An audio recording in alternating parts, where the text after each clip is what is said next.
আমি কি এত বড় অপরাধ করেছি? আমারে মাফ কইরা দেন, আমি আর কখনো ভুল করব না। বল ফুচকা, তুই মানুষকে অসুস্থ করিস কিভাবে? সত্যি করে বল, তোর এই কুকর্মে আর কে কে জড়িত? স্যার, আমি তো খুব টক ঝাল আর সুস্বাদু, আমি শুধু এই সুযোগটাই নিতাম। মানুষের পেটে গিয়ে আস্তে আস্তে হজম শক্তি গভীর করতাম, তারপর অ্যাসিডিটি, পেট ব্যথা আর কত রোগ আমি নিজেই জানি না। অনেক হয়েছে, ফুচকাকে নিয়ে রেডি হও, আমরা এখন কোর্টে যাচ্ছি।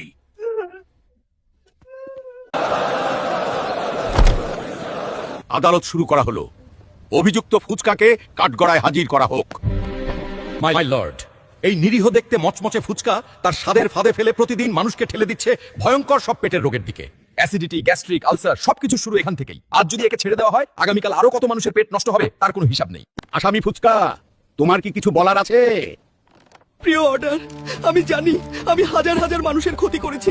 আমার জন্য কত যে পেট ব্যথা, অ্যাসিডিটি আর কষ্ট হয়েছে তার হিসাব আমারও জানা নেই। আপনারা যে বিচার করবেন আমি মাথা পেতে নেব। Order, order. সব সাক্ষ্য প্রমাণ এবং আসামির স্বীকারোক্তি বিবেচনা করে এই আদালত সিদ্ধান্তে এসেছে ফুচকা গুরুতর অপরাধী। জনস্বাস্থ্যের ক্ষতি করার দায়ে এই আদালত ফুচকাকে দণ্ডবিধির ৩০২ ধারায় দোষী সাব্যস্ত করছে।